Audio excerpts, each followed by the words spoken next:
আপনি যে বলেন যে কোরআন হচ্ছে আসমানি কিতাব, সর্বশ্রেষ্ঠ গ্রন্থ, মানব জাতির হেদায়েতের জন্য আসছে, তাহলে এই কোরআন কেন আমাকে পরিবর্তন করতে পারে নাই? এই কোরআন কেন আমাদের সমাজ ব্যবস্থাকে পরিবর্তন করতে পারে নাই?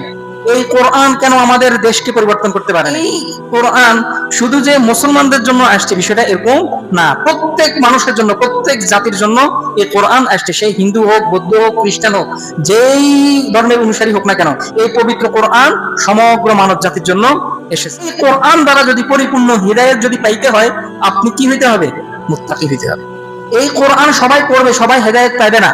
যে এই কোরআন সবাই পড়বে, সব জাতির মানুষ পড়বে, শিক্ষিত, অশিক্ষিত, ঠিক আছে, কামলা, যেই ধরনের লোক হোক না কেন, যে দেশের মানুষের হোক না কেন, সবাই পড়বে, সবাই পড়বে, কিন্তু সবাই হেদায়েত পাবে না। আল্লাহ সুবহানাহু ওয়া তাআলা এখানে শর্ত জুড়ে দিয়েছেন শুরুর দিক দিয়ে যে হুদাল লিল মুত্তাকিন, তারাই হেদায়েত পাবে যাদের অন্তরে কি আছে? আল্লাহ সুবহানাহু ওয়া তাআলার প্রতি ভয় আছে। কিছুদিন আগে আফগানিস্তানে এই মানে হত্যার বদলে হত্যা করা হয়েছে, সেটা প্রকাশ্যভাবে খোলা মাঠে কি করা হয়েছে? হত্যার বদলে কিসাস, মানে হত্যা করা হয়েছে। তো এখানে কি জাতিসংঘ প্রকাশ্যভাবে বিবৃতি দিছে যে এটা হচ্ছে কি চরম মানবাধিকার লঙ্ঘন করছে আফগানিস্তান। গাজায় যে হাজার হাজার ফিলিস্তিনিদেরকে মেরে ফেলতেছে, প্রায় এখন পর্যন্ত, এই যে 2023 সালের 7 অক্টোবরের পর থেকে এখন পর্যন্ত প্রায় 20,000-এর অধিক শিশুকে হত্যা করা হয়েছে। 20,000 শিশুকে কি করা হয়েছে? হত্যা করা হয়েছে। এমনকি অনেক শিশু আছে যারা কি না খায় মারা গেছে। ওইখানে বেশিরভাগ যারা মারা যায়, বেশিরভাগ হচ্ছে শিশু এবং নারী, শিশু এবং নারী। এটাতে তাদের কোনো বিবৃতি নাই, এটাতে কোনো মানবাধিকার লঙ্ঘন হয় না। কারণ কি? এটা হচ্ছে মুসলমানের রক্ত, মুসলমান মরলে কোনো সমস্যা নেই। পৃথিবীর বুকে যদি মুসলমান মরে, মুসলমানের রক্ত হচ্ছে সবচেয়ে সস্তা। এটা হচ্ছে এর মতো চকলেট আছে না, আমাদের বাজারে 1 টাকার চকলেট আছে না। আপনি যদি রাসূল সাল্লাল্লাহু আলাইহি ওয়াসাল্লামের চরিত্র সম্পর্কে জানতে চান, তাহলে আপনাকে কি অধ্যয়ন করতে হবে? কোরআন পড়তে হবে। তাহলে আপনি বুঝবেন যে রাসূল সাল্লাল্লাহু আলাইহি ওয়াসাল্লাম কেমন মানুষ। আপনি আজকে থেকে স্টার্ট করেন, নিয়ত করেন যে আমি প্রতিদিন 1 আয়াত হলেও পড়বো। আমি আপনাকে 1 আয়াতের কথা বলছি, 1 লাইন, 1 পৃষ্ঠার কথা বলি নাই। আপনার যদি আরেকটু সামর্থ্য থাকে, আপনি আধা পৃষ্ঠা পড়েন, 5 আয়াত পড়েন, 1 পৃষ্ঠা পড়েন। আপনার যদি আরেকটু ভালো লাগে 2 পৃষ্ঠা পড়েন। এখন পর্যন্ত কোনো বিজ্ঞানী বলে নাই যে কেউ যদি ফিজিক্স পড়ে সে সর্বোত্তম মানুষ, কেউ যদি বায়োলজি পড়ে সে সর্বোত্তম মানুষ, কেউ যদি অঙ্কবিদ হয় সে সর্বোত্তম মানুষ, এরকম কথা নাই। রাসূল সাল্লাল্লাহু আলাইহি ওয়াসাল্লাম বলছেন যে সর্বোত্তম মানুষ কে? যে কোরআন শিখে এবং অন্যকে শিখায়। বুখারীর হাদিস। সম্মানিত মুসলিম کرام, আল্লাহ সুবহানাহু ওয়া তাআলা মানব জাতির হিদায়াতের জন্য প্রত্যেক যুগে নবী রাসূল পাঠিয়েছেন। আর কিছু কিছু নবীকে তিনি ওয়াহী দিয়েছেন, মানে কিতাব দিয়েছেন। আবার কিছু কিছু বার্তাবাহক যাদেরকে আমরা রাসূল হিসেবে চিনি, তাদেরকে কিতাব দিয়েছেন, আবার কাউকে তিনি কিতাব দেন নাই, তাদেরকে আমরা নবী হিসেবে চিনি সাধারণত। কিন্তু আল্লাহ সুবহানাহু ওয়া তাআলা প্রত্যেক যুগেই মানুষ যাতে হিদায়াতের পথে থাকে, মানুষ যেন সঠিকটা জানতে পারে, কেন তাকে সৃষ্টি করা হয়েছে, কে তার সৃষ্টিকর্তা, তার শত্রুকে, যাতে মানুষ চিনতে পারে, কিভাবে সে জীবন লিড করবে, কিভাবে জীবন যাপন করবে, এটা জানানোর জন্য আল্লাহ সুবহানাহু ওয়া তাআলা প্রত্যেক যুগে মোট কথা কি দিয়েছেন? ওহী দিয়েছেন, কিতাব দিয়েছেন। তো সর্বশেষ যে কিতাব আল্লাহ সুবহানাহু ওয়া তাআলার পক্ষ থেকে, সেটা হচ্ছে মুহাম্মদ সাল্লাল্লাহু আলাইহি ওয়াসাল্লামের প্রতি যে কিতাব নাজিল করা হয়েছে, সেটা হচ্ছে কি? পবিত্র কোরআন, কোরআনুল কারীম। তো এই কোরআনুল কারীম আমাদেরকে দেওয়া সত্ত্বেও, বর্তমানে উপস্থিত থাকা সত্ত্বেও, এমনকি আমরা এই কিতাব সম্পর্কে সবাই জানি, এই কালাম সম্পর্কে সবাই জানি, তবুও আমরা কেন জানি এর থেকে কি পাই না? সঠিকভাবে গাইডলাইন পাই না, নিতে পারি না, কোরআন থেকে হেদায়েত পাই না। এখন আপনার প্রশ্ন হতে পারে যে ভাই, আমরা যে কোরআন থেকে হেদায়েত পাই না, এটার আপনি কিভাবে বুঝলেন? এটা বোঝানোর জন্য আপনাকে যে সায়েন্স জানতে হবে বিষয়টা এরকম না। আপনি আপনার সমাজের, আপনি যে এলাকায় বসবাস করেন, আপনি যে জেলায় বসবাস করেন, যে দেশে বসবাস করেন, আপনি দেশের মানুষদের অবস্থান দেখলেই আপনি বুঝতে পারবেন যে আসলেও কি কোরআন যেভাবে বলেছে, আল্লাহ সুবহানাহু ওয়া তাআলা যেভাবে আমাদেরকে চলতে বলেছেন, আমরা কি আদৌ সেভাবে চলতে পারতেছি কিনা। এটা আপনি যখন আমাদের চারপাশের পারিপার্শ্বিক অবস্থা দেখতে পারবেন, তাহলেই আপনি বুঝতে পারবেন যে আসলে কি আমরা কোরআন থেকে পরিপূর্ণ হেদায়েত পাচ্ছি কিনা। আপনি একটু খেয়াল করে দেখেন তো যে আমাদের সমাজে জুলুম এটা কি কম নাকি বেশি? তারপরে দর্শন এটা কি কম নাকি বেশি? তারপরে চুরি এটা কি কম নাকি বেশি? ডাকাতি কম নাকি বেশি? মানুষের সম্পদ আত্মসাৎ করা এটা কি কম নাকি বেশি? এটা কি আপনি সব ক্ষেত্রে এমন কোন পাপ আপনি দেখবেন না যে কি আপনি বলতে পারবেন যে আগের তুলনায় বর্তমানে পাপের সংখ্যা অনেক কম বা হ্রাস পেয়েছে, এরকম আপনি বলতে পারবেন না। বরং এটা ক্রমান্বয়ে কি দিন দিন বাড়ছে। এখন আপনার প্রশ্ন হতে পারে, তাহলে যে ভাই আপনি যে বলেন যে কোরআন হচ্ছে আসমানি কিতাব, সর্বশ্রেষ্ঠ গ্রন্থ, মানব জাতির হেদায়েতের জন্য আসছে, তাহলে এই কোরআন কেন আমাকে পরিবর্তন করতে পারে নাই? এই কোরআন কেন আমাদের সমাজ ব্যবস্থাকে পরিবর্তন করতে পারে নাই? এই কোরআন কেন আমাদের দেশকে পরিবর্তন করতে পারে নাই? কি এটা প্রশ্ন থাকতে পারে না? হ্যাঁ, এটা কি কোনো অযৌক্তিক প্রশ্ন? না, এটা অবশ্যই যৌক্তিক প্রশ্ন। তো এখন এটার কারণটা কি, এটা অবশ্যই আপনাকে আমাকে জানতে হবে। যদি আমরা মূলে না হাত দিই, একদম গোড়াতে যদি হাত না দিই, তাহলে আমরা দেখবেন কোরআন পড়বো, কোরআন আমাদের সমাজে থাকবে, তারপরেও আমাদের সমাজে দর্শন কমবে না, বরং দিন দিন বাড়বে। আমাদের সমাজ থেকে চুরি কমবে না, বরং দিন দিন বাড়বে। পিতামাতার অবাধ্যতা এটা কমবে না, বরং দিন দিন বাড়তেই থাকবে। ডাকাতি বলেন, যত ধরনের অন্যায় নাফরমানিমূলক কাজ আছে আল্লাহ সুবহানাহু ওয়া তাআলা, সবকিছুই কি কমবে না, বাড়তেই থাকবে। আপনি শুধু বাংলাদেশের কথা না, এটা বিশ্বের আপনি যেই কোনো মুসলিম হোক অমুসলিম যেই কান্ট্রির দিকে আপনি তাকান না কেন, সেখানে কি আজকে অরাজকতা, অন্যায়, পাপাচার, অপকর্ম, জুলুম, যত ধরনের অন্যায় অবিচার আছে সবকিছু বিশ্বের প্রত্যেকটা দেশের মধ্যে হচ্ছে। যার একটু ক্ষমতা আছে, যার একটু শক্তি সামর্থ্য আছে, যার একটু পাওয়ার আছে, সে তার চেয়ে যে নিম্নতর, যার ক্ষমতা নাই, পাওয়ার নাই, তার উপর কি চালাচ্ছে? ক্ষমতার যে অপব্যবহার সেটা সে চালাচ্ছে। এখন আপনাকে তাহলে আমাকে একটু ঘুরে দাঁড়াতে হবে যে কেন আল্লাহ সুবহানাহু ওয়া তাআলা আমাদের মাঝে তো কোরআন আছে, কোরআন এখন উপস্থিত আছে। এরকম না যে কোরআন আরব বিশ্বের জন্য আসছে বা শুধু আরবি ভাষায় এটা উপস্থিত আছে, এটার কোনো বাংলা অনুবাদ হয় নাই। এটা শুধু আরবি ভাষায় আছে, এটার ইংরেজি অনুবাদ হয় নাই। এটা শুধু আরবি ভাষায় আছে, এটার হিন্দি অনুবাদ হয় নাই, এমনটা না।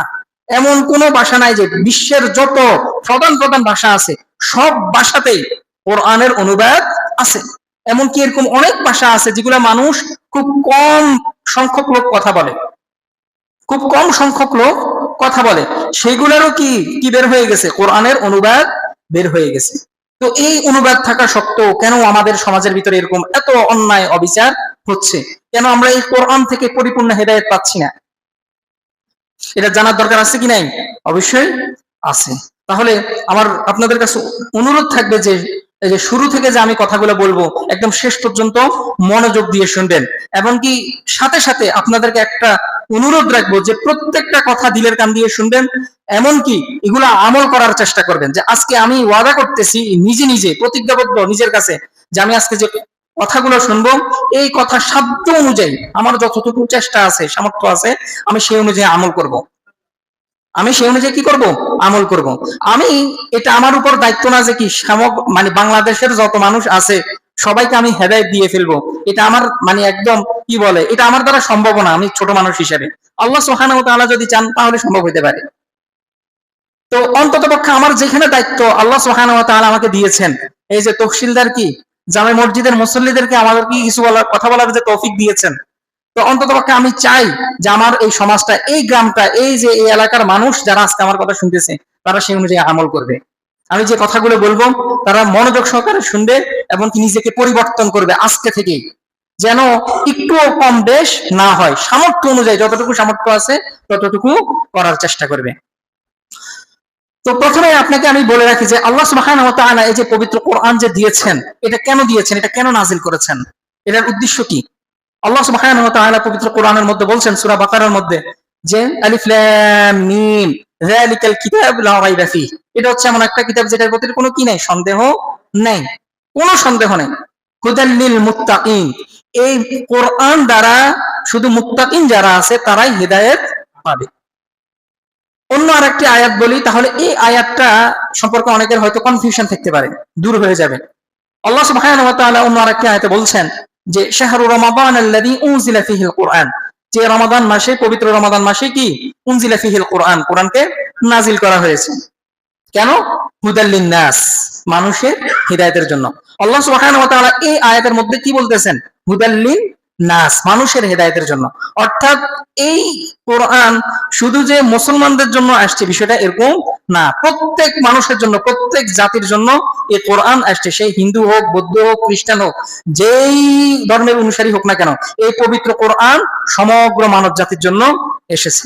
এখন আপনার প্রশ্ন হতে পারে যে ভাই, আপনি তো আগের আয়াতে বলছেন যে হুদাল লিল মুত্তাকিন, এটা দ্বারা কি মুত্তাকিনদের হেদায়েতের জন্য।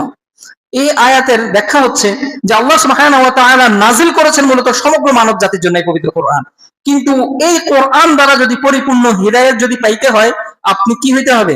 মুত্তাকি হইতে হবে। এই কোরআন সবাই পড়বে, সবাই হেদায়েত পাবে না।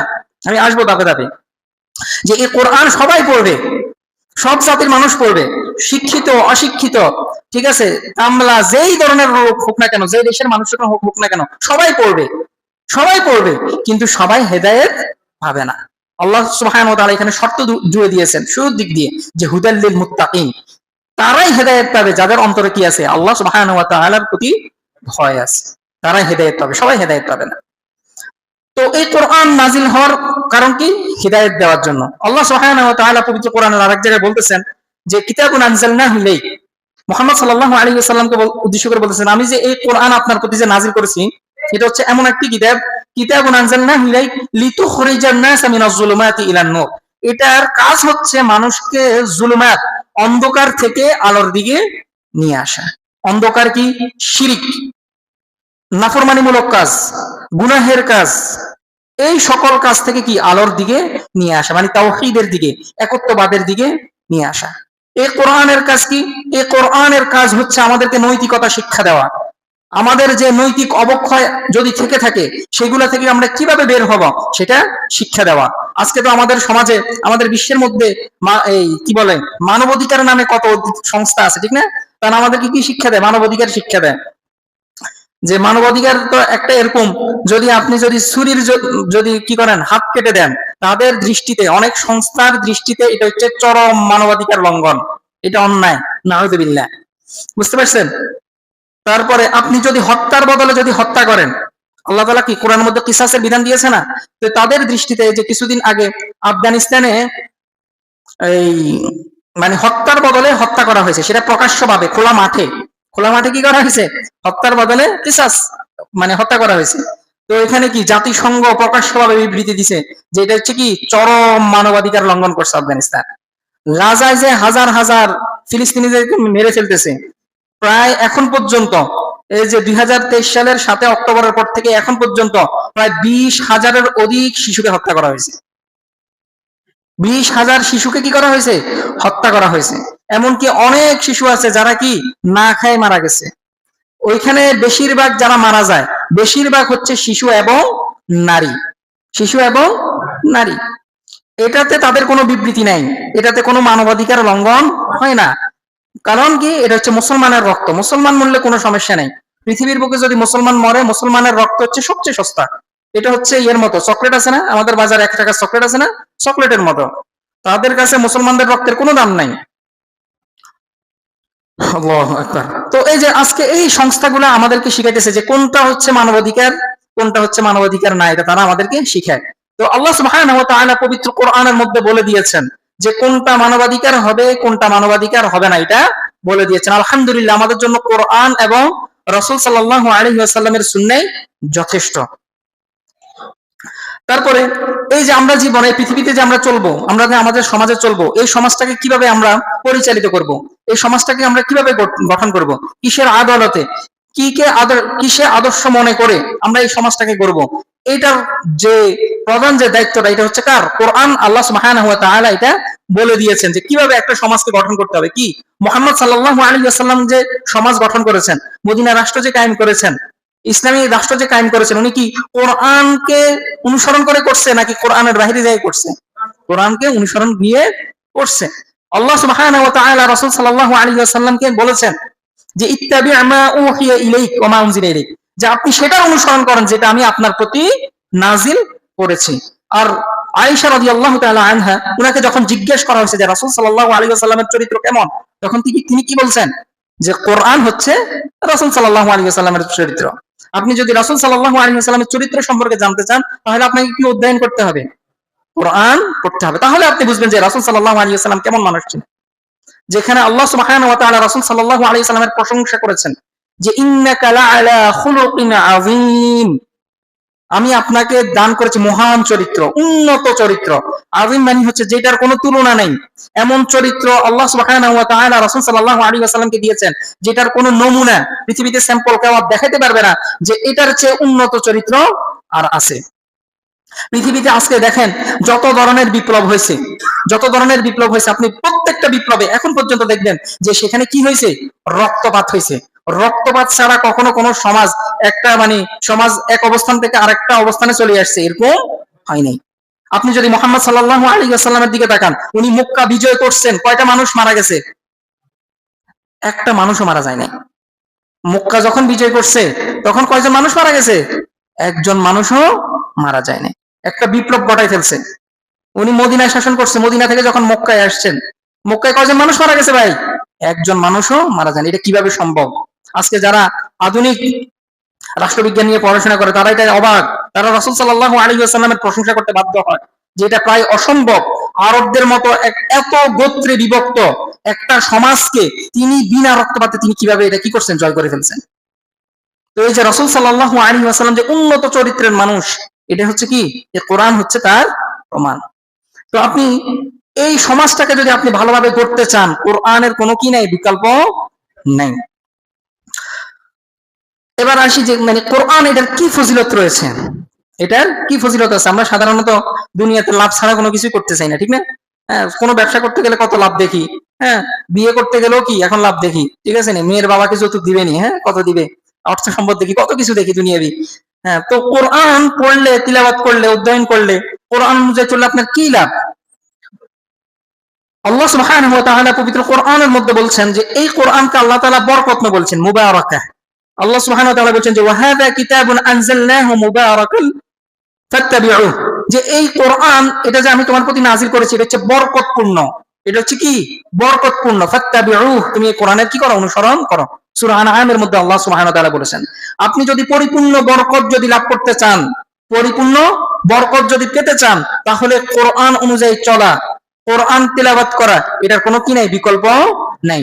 আপনি আজকে থেকে স্টার্ট করেন, নিয়ত করেন যে আমি প্রতিদিন এক আয়াত হলেও পড়বো। আমি আপনাকে এক আয়াতের কথা বলছি, এক লাইন, এক পৃষ্ঠার কথা বলি নাই। আপনার যদি আরেকটু সামর্থ্য থাকে আপনি আধা পৃষ্ঠা পড়েন, 5 আয়াত পড়েন, 1 পৃষ্ঠা পড়েন। আপনার যদি আরেকটু ভালো লাগে 2 পৃষ্ঠা পড়েন। রাসূল সাল্লাল্লাহু আলাইহি ওয়াসাল্লামের সহিহ হাদিস যে রাসূল সাল্লাল্লাহু আলাইহি ওয়াসাল্লাম বলছে যে এই কোরআন আল্লাহ সুবহানাহু ওয়া তাআলা এজন্য নাযিল করেন না যে আপনি এই কোরআন দ্বারা বিরক্ত হবেন এবং বিরক্ত করবেন। মানে আপনি পড়তে পড়তে এমন অবস্থা হয়ে গেছেন আপনি কোরআনের প্রতি বিরক্ত হয়ে গেছেন, এটার জন্য আল্লাহ তাআলা কোরআন নাযিল করেন নাই। আবার আপনি মানুষকে কোরআনের দাওয়াত দিতেছেন, এত বেশি দাওয়াত দিতেছেন একজনকে কোরআনের, ঠিক আছে, সে কি হয়ে যেতেছে? বিরক্ত হয়ে যেতেছে। এই জন্য আল্লাহ সুবহানাহু ওয়া তাআলা কোরআন নাযিল করেন নাই। আপনি রাসূল সাল্লাল্লাহু আলাইহি ওয়াসাল্লাম বলছেন যে যে ব্যক্তি 3 দিনের কমে কোরআনকে খতম করলো সে কোরআনের কোনো কিছুই বুঝে নাই। রাসূল সাল্লাল্লাহু আলাইহি ওয়াসাল্লাম বলেছেন। তার মানে কমসে কম আপনাকে এখন আপনি যদি মনে করেন যে আমি আজকে পড়বো, কোরআন পড়তে বলছে, বেশি পড়লে বেশি নাকি, আমি আজকে ফজর থেকে শুরু করবো একদম ইশা পর্যন্ত, ঠিক আছে, কোরআন খতম করে ফেলবো, না, আপনি কোরআনের কোনো কিছুই বুঝেন না, শুধু পড়ে গেছেন, পরিপূর্ণ নেকি আপনি অর্জন করতে পারবেন না। তো এই জন্য এই কোরআন থেকে যদি আপনি পরিপূর্ণ বরকত লাভ করতে হয় তাহলে কি করতে হবে? কোরআন অনুযায়ী চলা এবং কোরআন অধ্যয়ন করা স্টার্ট করতে হবে। তাহলে আল্লাহ সুবহানাহু ওয়া তাআলার প্রথম ফজিলত কি? কোরআন হচ্ছে বরকতপূর্ণ। রাসূল সাল্লাল্লাহু আলাইহি ওয়াসাল্লাম বলেন যে খায়রুকুম মান তাআল্লামাল কুরআন ওয়া আল্লামা, তোমাদের মধ্যে সর্বোত্তম হচ্ছে ওই ব্যক্তি যে কোরআন নিজে শিখে এবং অন্যকে শিখায়, সেই হচ্ছে উত্তম ব্যক্তি।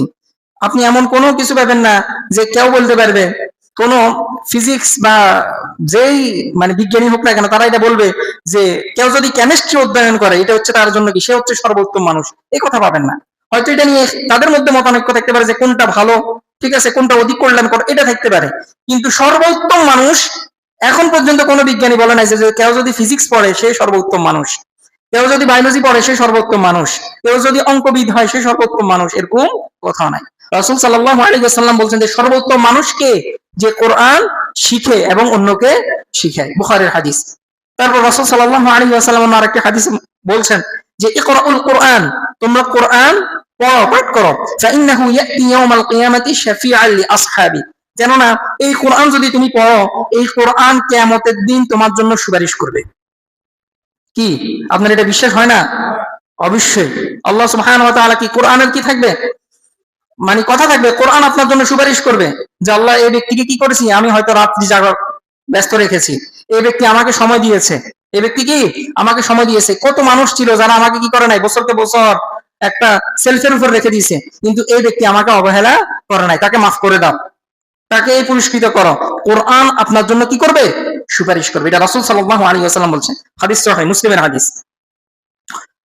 তারপরে 3 নম্বর যে ফজিলতের কথা বলবো সেটা হচ্ছে রাসূল সাল্লাল্লাহু আলাইহি ওয়াসাল্লাম বলেন, মান ক্বারা হারফান মিন কিতাবিল্লাহ ফালাহু বিহি হাসানাহ, যে ব্যক্তি কোরআনের একটা হরফ, হরফ মানে কি আলিফ বা তা, এগুলা প্রত্যেকটি এক একটা হরফ, যে ব্যক্তি কোরআন থেকে একটা হরফ তিলাওয়াত করবে তার জন্য হাসানা, একটা নেকি আছে। তারপর রাসূল সাল্লাল্লাহু আলাইহি ওয়াসাল্লাম বলেন, ওয়াল হাসানাতু বিআশরি আমসালিহা, আর এই একটা নেকি হচ্ছে কয়টা নেকির সমান, 10টা নেকির সমান। একটা হাসানা হচ্ছে কি কয়টা সমান, 10টা নেকির সমান। সুবহানাল্লাহ। তো আপনি একটা হরফ পড়বেন, রাসূল সাল্লাল্লাহু আলাইহি ওয়াসাল্লাম দেখেন আরেকটা হাদিসের মধ্যে বলছেন যে আমি বলতেছি না যে আলিফ লাম মিম হারফান, আমি এটা বলি না যে আলিফ লাম পুরোটা হচ্ছে একটা হরফ, বরং আলিফ একটা হরফ, লাম একটা হরফ, মিম একটা হরফ। এই যে আপনি আলিফ লাম মিম পড়লেন, এটা কয়টা নেকি পেলেন, 30 নেকি পেয়ে গেলেন। সুবহানাল্লাহ।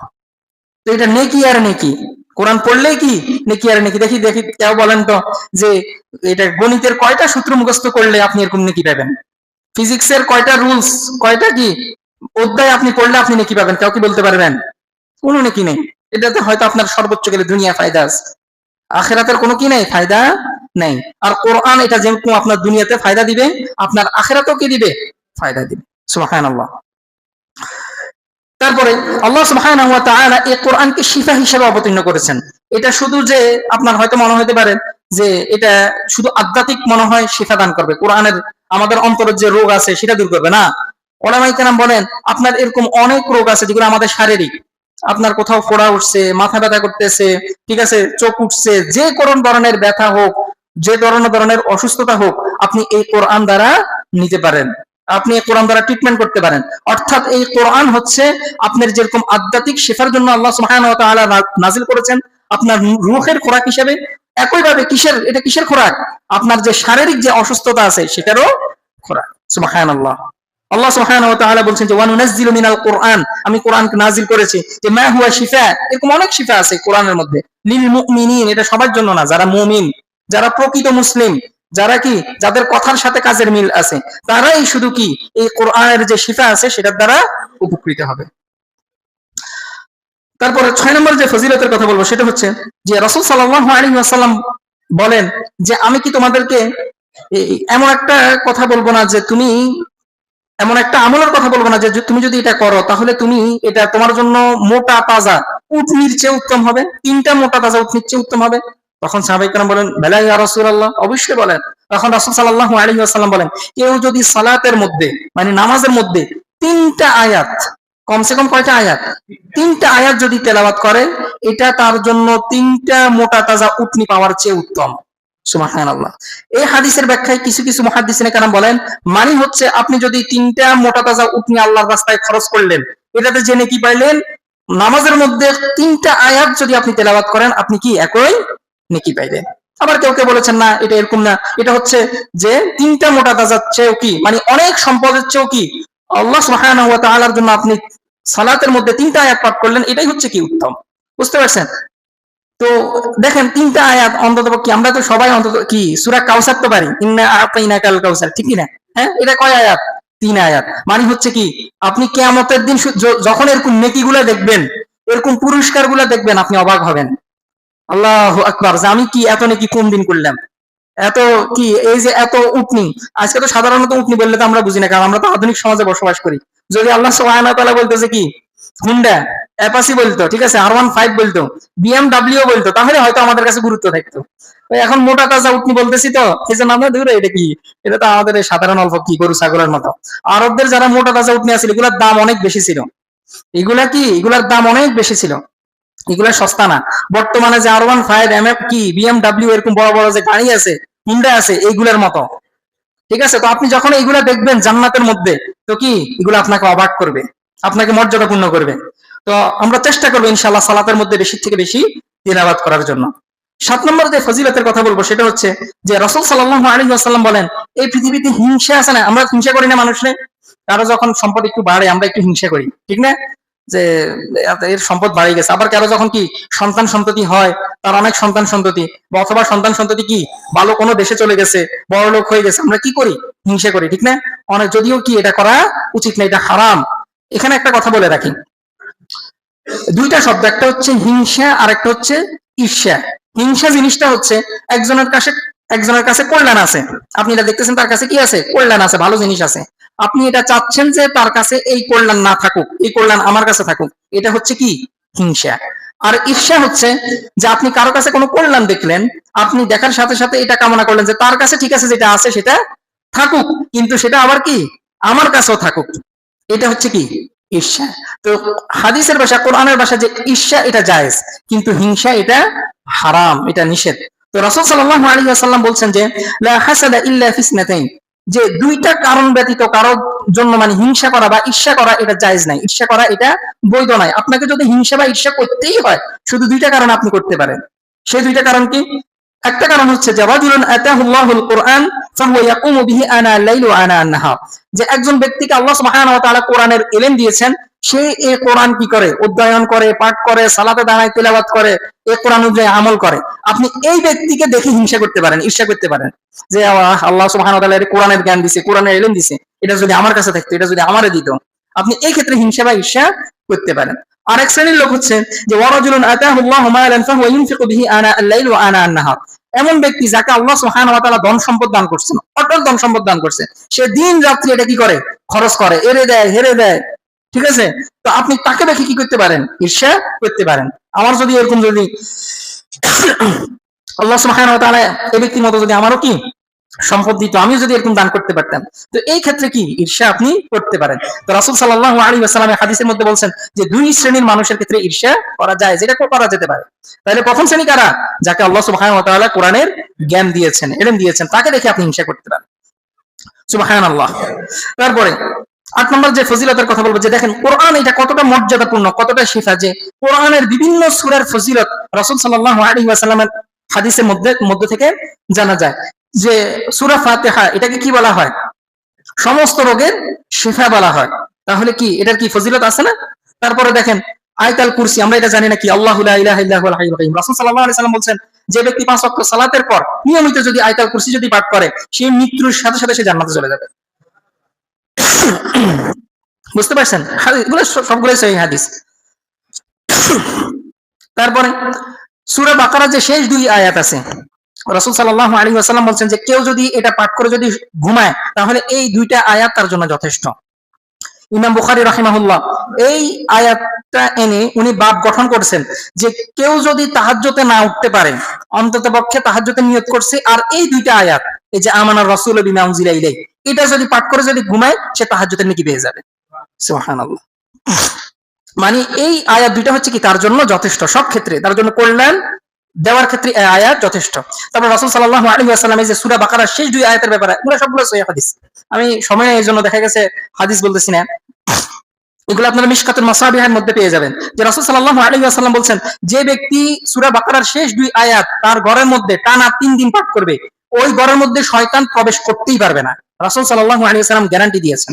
আপনি 3 দিন কি করেন, কমসে কম 3 দিন সূরা বাকারার শেষ 2 আয়াত এটা পাঠ করেন, শয়তান আপনার ঘরে প্রবেশ করতে পারবে না। তারপর রাসূল সূরা বাকারার ফজিলত আছে, যে ঘরে সূরা বাকারা নিয়মিত তেলাওয়াত করা হয়, সেই ঘরে কি থাকে না, শয়তান থাকে না। তারপরে সূরা কাহফের কি ফজিলত আছে, যে ব্যক্তি, রাসূল সাল্লাল্লাহু আলাইহি ওয়াসাল্লাম বলছে যে ব্যক্তি সূরা কাহফের প্রথম 10 আয়াত তিলাওয়াত করলো, আল্লাহ সুবহানাহু ওয়া তাআলা তাকে কি থেকে হেফাজত করবেন, দাজ্জালের ফিতনা থেকে তাকে হেফাজত করবেন, যেটা সামনে সবচেয়ে ভয়াবহ ফিতনার মধ্যে যেটা অন্যতম, এটার চেয়ে বড় কোনো আর ফিতনা নাই। তো এই ফিতনা থেকে আল্লাহ সুবহানাহু ওয়া তাআলা আপনাকে হেফাজত করেন। সূরা ইখলাসের ফজিলত আছে, সূরা ফালাক, নাস, সূরা কাফিরুন, সূরা দুখান, এগুলো প্রত্যেকটা সূরার কি আছে? ফজিলত আছে। আপনি তেলাওয়াত করেন, ইনশাআল্লাহ আপনি ফায়দা পাবেন। তো এবার আসি যে কোরআন এটা যে আমরা অনেকে ছেড়ে দিই, এটার কি ভয়াবহতা। রাসূল সাল্লাল্লাহু আলাইহি ওয়াসাল্লাম বলছেন যে ইন্নাল্লাহা ইয়ারফা'ু বিহাযাল কিতাবি আকওয়ামান ওয়া ইয়াদা'ু বিহি আখারিন, যে আল্লাহ সুবহানাহু ওয়া তাআলা এই যে এই কোরআনটা যে পাঠিয়েছেন, এই কোরআন দ্বারা এরকম অনেক সমাজ আছে তাদেরকে উন্নতি করেন, তাদের মর্যাদা বাড়ায় দেন। ইন্নাল্লাহা ইয়ারফা'ু মানে কি করা? মর্যাদা বৃদ্ধি করা। আবার ওয়া ইয়াদা'ু বিহি আখারিন, এরকম অনেক কওম আছে, অনেক জাতির লোক আছে, তাদেরকে কি করেন? লাঞ্ছিত করেন। যারা এই কোরআন অনুযায়ী আমল করবে, এই কোরআন তেলাওয়াত করবে, শুনবে, পড়বে, অধ্যয়ন করবে, গবেষণা করবে, আল্লাহ সুবহানাহু ওয়া তাআলা ওই জাতিকে উন্নতি করবেন, ওই জাতির মর্যাদা বাড়াই দিবেন। আর যে সকল মানুষেরা এই কোরআন অনুধাবন করবে না, তিলাওয়াত করবে না, পড়বে না, এই কোরআন অনুযায়ী আমল করবে না, রাসূল সাল্লাল্লাহু আলাইহি ওয়াসাল্লাম কি বলেছেন? ওয়া ইয়াদা'ু বিহি আখারিন, ওই সকল জাতিকে আল্লাহ তাআলা কি করবেন? অপমানিত করবেন, লাঞ্ছিত করবেন। হাদিস সহিহ।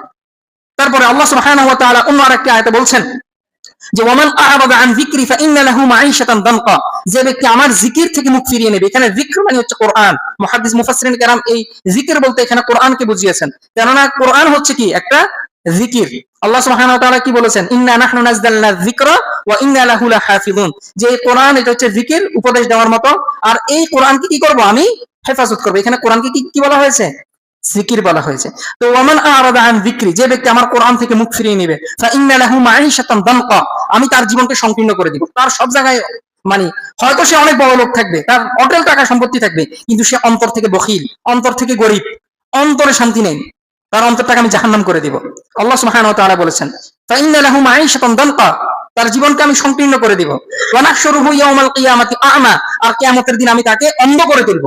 এই যে তুমি আমার কোরআন থেকে মুখ ফিরিয়ে নিয়েছো, কোরআন তেলাওয়াত হয়তো তুমি শুনতে না, নিজেও কোরআন পড়তে না, ফাইন্না লাহু মাঈশাতান দানকা ওয়া নাহশুরুহু ইয়াওমাল কিয়ামাতি আ'মা, তো কিয়ামতের দিন যখন সে উঠবে, আল্লাহ সুবহানাহু ওয়া তাআলা তাকে অন্ধ করে তুলবেন।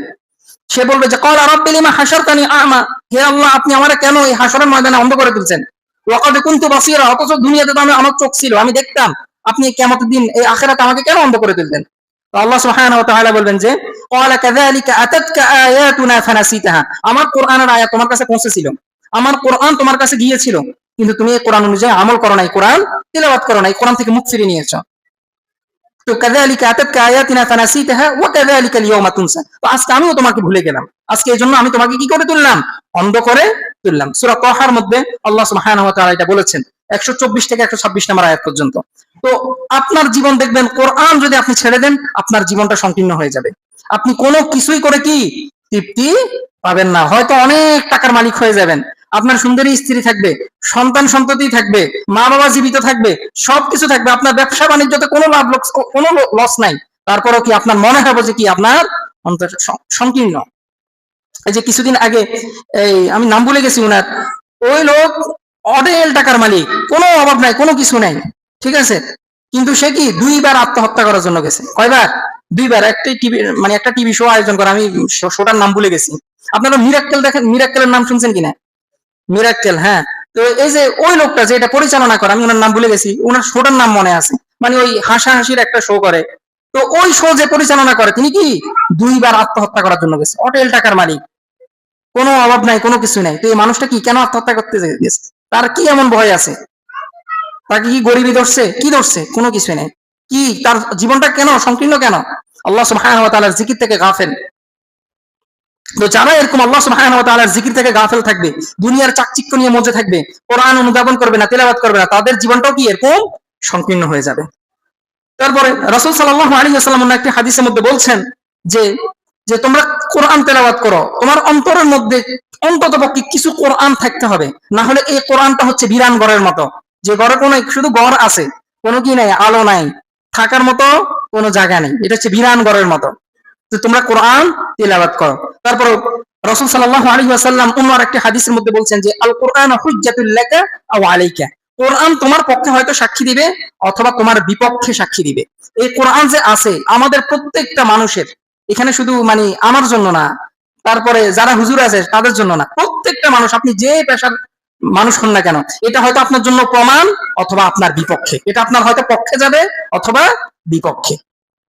তো আপনি একটু নিজেকে নিয়ে চিন্তা করেন যে আপনি কি আসলে কোরআন তিলাওয়াত করেন, আপনি কি কোরআন অনুযায়ী আমল করেন, তারপরে কোরআন শিখান অন্যকে, কোরআন অনুযায়ী গবেষণা করেন, কোরআনের মজলিসে বসেন। আপনি শুধু নিজেকে একটু প্রশ্ন করেন। তারপরে মহান আল্লাহ সুবহানাহু ওয়া তাআলা পবিত্র কোরআনের আরেক জায়গায় বলছেন যে কিয়ামতের দিন রাসূল সাল্লাল্লাহু আলাইহি ওয়াসাল্লাম আল্লাহকে বলবেন, ওয়া ক্বালা রাসূল, রাসূল বলবেন, ইয়া রাব্বি, হে আমার রব, ইন্না কওমি ইত্তাখাযু হাযাল কুরআনা মাহজুরা, এই যে আমি যে কওমকে রেখে দিয়েছি তারা এই কোরআনকে বরবাদ করে দিয়েছে। মাহজুর, এই কোরআনকে তারা পরিত্যাগ করছেন। মাহজুর বলতে এই আয়াত, মানে এই আয়াত, মাহজুর শব্দের ব্যাখ্যা উলামায়ে কেরাম বলেন যে তারা কোরআন তিলাওয়াত করে নাই, কাউকে পড়তেও বলে নাই, শুনে নাই, কোরআন অনুযায়ী আমল করে নাই, কোরআন অনুযায়ী গবেষণা করে নাই, কোরআন অনুযায়ী সমাজ গঠন করে নাই। এই সব কিছুই হচ্ছে কি মাহজুরের মধ্যে অন্তর্ভুক্ত, যে তারা কোরআনকে বরবাদ করে দিয়েছে, তারা কোরআনকে ছেড়ে দিয়েছে। আপনি আজকে তাদের বিচার করেন, সূরা ফুরকানের মধ্যে বলেছেন। তো আমি আর 5 মিনিট সময় নিচ্ছি, যে এখন আসি যে আপনি কোরআন কিভাবে বুঝবেন, কিভাবে পড়বেন। এই কোরআন দেখা গেছে আমরা অনেকে ভয় ধরি না যে আমি তো সুদের সাথে রিলেটেড, হ্যাঁ এটা কোরআন তো হুজুররা ধরবে যারা পবিত্র মানুষ, এটা হচ্ছে সম্পূর্ণ ভুল ধারণা। আপনি সুদের সাথে রিলেটেড হন, আপনি মদ খান, গাঁজা খান, যেটাই খান না কেন, এই কোরআন বরং হুজুর থেকে আপনার জন্য বেশি কি দরকার, আপনার জন্য বেশি দরকার, আপনার জন্য আগে দরকার। তো আপনি যেই অবস্থায় থাকেন না কেন, আচ্ছা ভাই এর কোরআন যদি এতই বেশি সমস্যা হইতো আপনার আমার জন্য, তাহলে যে কাফেররা আছে তাহলে তো তারা তো আরো ধরার কি, আরো ধরতে পারবে না। কারণ আল্লাহ সুবহানাহু ওয়া তাআলা মুশরিকদেরকে নাজাস করেছেন, তারা হচ্ছে অপবিত্র, তাহলে তারা এটার থেকে তো কি আরো দূরে থাকতে হবে, ঠিক না? কাফের সে তো আল্লাহকেই বিশ্বাস করে না। এখন যদি আপনি যদি বলেন যে সে তো আল্লাহরে বিশ্বাস করে না, আল্লাহরে মানে না, তারা সে কোরআন পড়ে কি করবে? এটা যেরকম অযৌক্তিক, তার চেয়ে বেশি বড় অযৌক্তিক হচ্ছে কি, আপনি সুদ খাইতেছেন, তারপর মদ খাইতেছেন, ঘুষ খাইতেছেন, হারাম কাজে আছেন, আপনি এটা বলা যে কি আমি তাহলে তো কোরআন ধরতে পারবো না, আমি তো কোরআন পড়তে পারবো না। না, এটা ভুল। আপনি সুদ খান, সুদ খাওয়া অবস্থায় আপনি কি করেন? কোরআন তেলাওয়াত করেন, কোরআন বুঝে পড়েন। আপনি মদের সাথে রিলেটেড আছেন, হারাম সম্পর্কের সাথে রিলেটেড আছেন, যত ধরনের নাফরমানি কাজ থাকুক না কেন, আপনি রিলেটেড থাকেন না কেন, আপনি কি করতে হবে? কোরআন পড়তে হবে। তো কোরআন এটা বুঝতে হলে প্রথম হচ্ছে কোরআনের অনুবাদ আপনাকে পড়তে হবে, এটা মাস্ট। আপনি যে কোনো একটা কপি নেন, কোনো সমস্যা না, আপনি যে ভাষায়, সাধু ভাষা হোক, চলিত ভাষা হোক, আপনার যে ভাষাটা আপনার ভালো লাগে আপনি কোরআন পড়েন। প্রথম হচ্ছে কি, 1 নাম্বার আপনাকে অনুবাদ, কোরআনের যে অনুবাদ আছে সেটা করতে হবে, এটা হচ্ছে বুঝার 1 নাম্বার স্টেপ। 2 নাম্বার হচ্ছে কোরআনের তাফসীর আছে। আপনি কোরআন যখন পড়বেন, এরকম অনেক মানুষ আছে যারা কি বলে যে ভাই আমি তো কোরআন তো পড়ি কিন্তু তো অনেক কিছু বুঝি না। আপনি সবকিছু আপনি এক বৈঠকে পড়লেন, এটা কোনো গল্পের বই না। এটা যদি এতই যদি সহজ হইতো তাহলে আলেমদের কোনো মর্যাদা থাকতো না, ঠিক আছে? রাস্তাঘাটে মানে কি আলেম পাওয়া যেত। কোরআন যদি এতই যদি সহজ হইতো, এটা অবশ্যই সহজ, কিন্তু কি এটা এখানে আপনাকে সময় দিতে হবে, এখানে আপনাকে গবেষণা করতে হবে। আপনি এমনি ওই গল্পের বইয়ের মতো পড়ে গেলেন, বুঝে গেলেন না। আপনি প্রতিবার, আলহামদুলিল্লাহ আমি অনেকবার কোরআনের অনুবাদ খতম করছি, তো আমি দেখলাম যে আমি যতবারই পড়ি ততবারই নতুন নতুন কিছু আমি জানি। অথচ এই আয়াত আগে পড়ছি, হয়তো এরকম গবেষণা করি নাই, এরকম চিন্তা করি নাই, কিন্তু পরের বার যখন পড়ছি তখন নতুন কিছু তথ্য পেয়েছি। আপনি এই কোরআন যতবারই পড়েন না কেন, আপনি 1000 বার পড়লেও এই কোরআনের একটা অলৌকিক একটা মুজিজা হচ্ছে, আপনি এই কোরআন আপনাকে বিরক্ত করবে না। আপনি সাধারণত দেখবেন যত ধরনের গল্পের বই পড়েন, আপনি 1 বার 2 বারে বেশি পড়তে মনে চাইবে না। এরকম কেউ কি আছেন যে ভাই আমি এই গল্পের বইটা এরকম অনেকবার পড়ছি, কিন্তু এই কোরআন এটার হাজার, এটা এরকম, আমরা তো হাফেজ, এটা যে কত 1000 বার যে আমাদের খতম দেওয়া লাগে এটার কোনো কি নাই, শেষ নাই। আমাদেরকে কি অনেকবার, যারা হাফেজ তাদেরকে আপনি বলে দেখতে পারেন, অনেকবার আমাদেরকে খতম দেওয়া লাগে, অনেকবার পড়া লাগে। তো আপনি কোরআন এটা আপনাকে কি করবেন না, এটা আপনাকে মানে আপনার তৃপ্তি মিটাই দিবে না, যে আপনি কখনো তৃপ্তি হবে না যে কোরআন পড়ে গেছে আর ভালো লাগতেছে না, আমি একদম তৃপ্ত, হ্যাঁ আর মনে চাইতেছে না। না, এই কোরআনের একটা অলৌকিক একটা মুজিজা হচ্ছে, এই কোরআন আপনি যতবারই পড়বেন ততবারই জানতে পারবেন। তো দ্বিতীয় যে স্টেপ সেটা হচ্ছে আপনি যে কোরআন যে পড়বেন, এটা তাফসীর পড়া। আপনি যখন তাফসীর পড়বেন দেখবেন আপনি তিলাওয়াত মানে অনুবাদ পড়ার চেয়ে আপনি অন্ততপক্ষে বেটার কিছু জেনেছেন, জানবেন। তো তাফসীরের ক্ষেত্রে আমি আপনাকে সাজেস্ট করব যে তাফসীরে আবু বকর জাকারিয়া, হ্যাঁ এটা অনেক সংক্ষিপ্ত আকারে লিখছে, আপনি এটা পড়ার চেষ্টা করবেন। এটা যদি না পারেন, এই তাফসীর ইবনে কাসির, তারপরে কুরতুবী, আপনার যে তাফসীর, আপনি বাজারে যাবেন উল্লেখযোগ্য, প্রথমে একজন আলেমের থেকে পরামর্শ নেবেন যে আমি মানে ভালো তাফসীর চাই, তো ওই আলেমের পরামর্শ অনুযায়ী হ্যাঁ আপনি তাফসীর গ্রন্থ কেনার চেষ্টা করবেন। তারপরে কোরআন যখন আপনি পড়বেন, এই কোরআনের একটা আয়াত যখন পড়বেন, এমনি শুধু গদ্দাটা পড়ে যাইলে হবে না।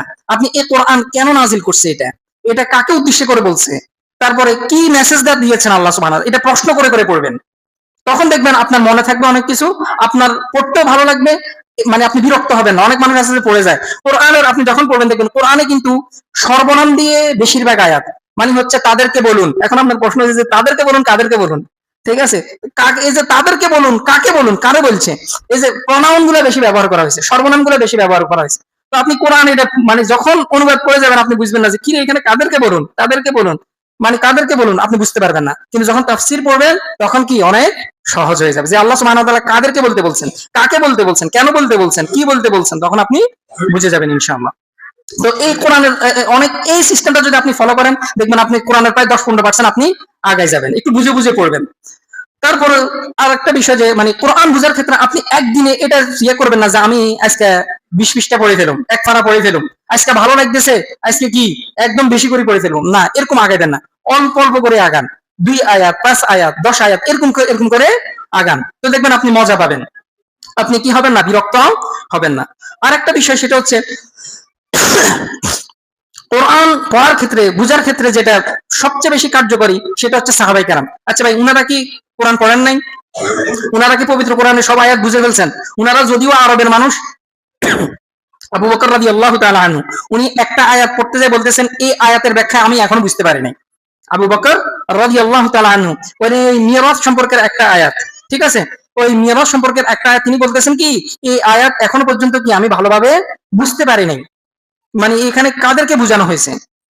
তো এরকম অনেক আয়াত দেখবেন যে আপনি প্রথম অবস্থায় পড়ে যে বুঝে ফেলবেন এরকম না, তো আপনাকে কি করতে হবে, সাহাবায়ে কেরাম যেভাবে পড়ছেন উনারা অল্প অল্প করে পড়তেন, এটা পড়তেন, এটা আমল করতেন, বুঝতে পারছেন? উনারা পড়ে শুধু বসে থাকতেন না, 10 আয়াত পড়তেন, ওই 10 আয়াত কি করতেন, আমল করতেন। যখন এই আয়াতগুলো আমল করা শেষ হইতো তখন পরের 10 আয়াতে যাইতেন। যে ওমর ইবনে খাত্তাব রাদিয়াল্লাহু তাআলা আনহু উনার সম্পর্কে বলা হয়ে থাকে যে উনি সূরা বাকারা 8 বছরে সূরা বাকারা শেষ করছেন। কয় বছরে? 8 বছরে উনি সূরা বাকারার অনুবাদ শেষ করছেন, তাফসীর শেষ করছেন, বুঝে বুঝে পড়ছেন। তো কতটা সময় নিয়ে উনারা পড়ছেন, উনাদের মানে সিস্টেম ছিল উনারা যখন পড়তেন উনারা এটা অনুধাবন করতেন, বুঝতেন, আমল করতেন, তারপরে স্টেপে যাইতেন। তো আপনি যখন এই কোরআন এভাবে পড়তে হয়, এভাবে বুঝতে হয়, তখন দেখা গেছে আমাদের সমাজ পরিবর্তন হয়। এই না হলে আমাদের সমাজ, আপনি কোরআন যদি শুধু এমনি তিলাওয়াত করে যান কোনো লাভ হবে না। আপনাকে এই তিলাওয়াত মানে একদম 100% আপনি চুরি থেকে মুক্তি পাইতে পারবেন না। তারপরে কি চাঁদাবাজি থেকে আপনি মুক্তি পেতে পারবেন না, দর্শন থেকে আপনি মুক্তি পাইতে পারবেন না। তারপরে কি মানে খাদ্যের মধ্যে ভেজাল দেওয়া, এটা থেকে আপনি মুক্তি পেতে পারবেন না আপনি যদি শুধু কোরআনের সেই শুধু এমনি তিলাওয়াত করে যান। তো এবার সর্বশেষ আরেকটা পয়েন্ট নিয়ে বলবো যে এই যে এই কোরআন আমরা তো পড়ি, অনেক তেলাওয়াত করি, কি তেলাওয়াত হয় না আমাদের বাংলাদেশের মানুষ, এখানে তো বাংলাদেশের মানুষ তো কোরআনের জন্য বিখ্যাত, যে প্রতি বছরে কি কোরআনে তারা কি হয়, ফার্স্ট হয়। এই বছরও তো ইরানের একটা প্রতিযোগিতা হয়েছে, কি বাংলাদেশের একজন ফার্স্ট হয়েছে। তো প্রত্যেক বছরে কোনো না কোনো, কুয়েত বলেন, ইরান বলেন, সৌদি আরব বলেন, যে প্রোগ্রামে যায় না কেন বাংলাদেশের কেউ না কেউ আছে। কিন্তু একটু খেয়াল করে দেখেন তো যে এই কোরআন তো আল্লাহ সুবহানাহু ওয়া তাআলা কি দিবেন কি মানে মুখস্থ করে পুরস্কার পাওয়ার জন্য, এটার জন্য দেন, এটা একটা হয়তো ফায়দা, এটা একটা হয়তো লাভ, দুনিয়ার একটা লাভ থাকতে পারে। কিন্তু আল্লাহ সুবহানাহু ওয়া তাআলা এই কোরআন দিয়েছেন আমাদের জীবনটাকে সুন্দর করার জন্য, আমরা যেন উনি যেভাবে দিয়েছেন, যেভাবে বলেছেন আমরা যেন সেভাবে করতে পারি, সেজন্য আল্লাহ সুবহানাহু ওয়া তাআলা এই কোরআন দিয়েছেন। তো আল্লাহ সুবহানাহু ওয়া তাআলা কি চুরি করতে বলেছেন? কিন্তু আমাদের সমাজের ভিতরে দেখেন এমন কোন সমাজ আছে, কোন জেলা আছে যেখানে চুরি হয় না, যেখানে ডাকাতি হয় না। আপনি শহর বলেন, গ্রাম বলেন, সব জায়গায় যেখানে দর্শন হয় না, চাঁদাবাজি হয় না, বেজাল মিশানো হয় না, মিথ্যা কথা হয় না, সবকিছু আপনি আমি মনে করি এরকম অনেক ইউরোপ কান্ট্রি আছে সেগুলোর থেকেও, কাফের মুশরিকদের কান্ট্রি থেকেও আমাদের এই বাংলাদেশের মধ্যে চুরি ডাকাতি গুলো আরো বেশি হয়, হত্যা বেশি হয়। এরকম অনেক কাফের মুশরিক সমাজ আছে যেখানে কি এত অন্যায় অবিচার হয় না, অথচ কি আমরা জুমার সালাতে আমাদের মাশাআল্লাহ অনেক মুসল্লি থাকে। তারপরে কি আমাদের বেশিরভাগ এই যে সিএনজিতে আসার সময় দেখতেছি 2 জন দাঁড়িওয়ালা মানে সিএনজির মধ্যে কি মারামারি লেগে গেছে, সিএনজির মধ্যে কি মারামারি লেগে গেছে। কেন মারামারি লেগেছে সেটা বলতে পারবো না, কিন্তু কি দুজনের মাশাআল্লাহ বড় বড় দাঁড়িয়ে রাখছে, তার মানে চুনারা ইসলাম সম্পর্কে জানে, রাসূল সাল্লাল্লাহু আলাইহি ওয়াসাল্লামের আদর্শ সম্পর্কে জানে, কোরআন সম্পর্কে জানে। তারপরেও কি আমাদের একটা রক্তের মধ্যে এটা ভেজাল, এটা যেন আমাদের রক্তের মধ্যে একদম কি অতপ্রত্যভাবে মিশে গেছে, যে কোনো কিছু হয়েছে ব্যাস আগে গায়ে হাত তুলে ফেলতে হবে। আল্লাহ সুবহানাহু ওয়া তাআলা আমাদেরকে হেফাজত করুক। তো এটার কারণ কি, আমরা ওই কোরআন শুধু কি করি, পড়ি, কিন্তু বুঝার চেষ্টা করি না। আল্লাহ সুবহানাহু ওয়া তাআলা বলছেন যে আফালা ইয়াতাদাব্বারুনাল কোরআন, তারা কি শুধু কোরআন পড়ে, কোরআন নিয়ে গবেষণা করে না? এই যে কোরআন যখন আমরা তিলাওয়াত করব, পড়বো, বুঝবো, গবেষণা করব, তখন আমাদের সমাজটা পরিবর্তন হবে। তারপর আপনি যখন আমল করবেন, কোরআন অনুযায়ী আমল করবেন, আমি সালাতের আয়াত পড়ছি, সালাত পড়তেছি, যাকাতের আয়াত পড়তেছি, যাকাত দিব, যাকাতের আয়াত এরকম কতজন আমরা কি আকিমুস সালাত ওয়া আতুজ যাকাত পড়ি, কয়জন যাকাত দিই, কয়জন দান সাদকা করি, কয়জন পিতামাতার সাথে সব ব্যবহার করি, কয়জন আত্মীয়তার বন্ধন রক্ষা করি। অথচ এই আয়াতগুলো যায় আছে কোরআনের মধ্যে কত জায়গায় বলছেন, এগুলোকে মিসাক বলা হয়েছে, শক্তিশালী বন্ধন বলা হয়েছে, কিন্তু আমরা কি কথায় কথায় সামান্য তর্ক বিতর্কে হইলে কি করি, এই সম্পর্কগুলো আমরা নষ্ট করে ফেলি। আল্লাহ সুবহানাহু ওয়া তাআলা আমাদেরকে হেফাজত করুক। তো এই মূল কথা হচ্ছে কি, আমরা আমল করি না, গবেষণা করি না, অনুধাবন করি না। আর আরেকটা বিষয় হচ্ছে যে দুনিয়ার প্রতি আমাদের ভালোবাসা, এই দুনিয়ার প্রতি যার যত বেশি ভালোবাসা থাকবে কোরআন তাকে পরিবর্তন করতে পারবে না, কোরআন তাকে পরিবর্তন করবেও না। যে দুনিয়ার প্রতি, যার দুনিয়ার কি দুনিয়া কেন্দ্রিক ভালোবাসা, আর যে গুনাহের মধ্যে লিপ্ত থাকে সব সময়। কারণ হচ্ছে গুনাহ হচ্ছে এক মরিচিকার মতো, মরিচার মতো। গুনাহ হচ্ছে কিসের মতো? মরিচার মতো। এটা যখন আপনি বেশি থেকে বেশি করতে থাকবেন, আপনার অন্তর কি মানে কালো হয়ে যাবে। তখন আপনাকে কি করতে হবে? কোরআন অনুযায়ী আমলটা বাড়াই দিতে হবে, তখনই আপনার পরিবর্তন সম্ভব। কিন্তু আপনার গুনার মাত্রা যদি বেশি থাকে, তাহলে এই কোরআন তেলাওয়াত, এই কোরআনের মজলিসে যদি আপনার বসা যদি কম থাকে, এই কোরআন আপনাকে পরিবর্তন করবে না। তো আপনাকে কোরআন অনুযায়ী যদি আমাদের সমাজ প্রয়োগ করতে হয়, তাহলে কি করতে হবে? নিজে আমল করতে হবে, গবেষণা করতে হবে, অন্যকেও জানাতে হবে।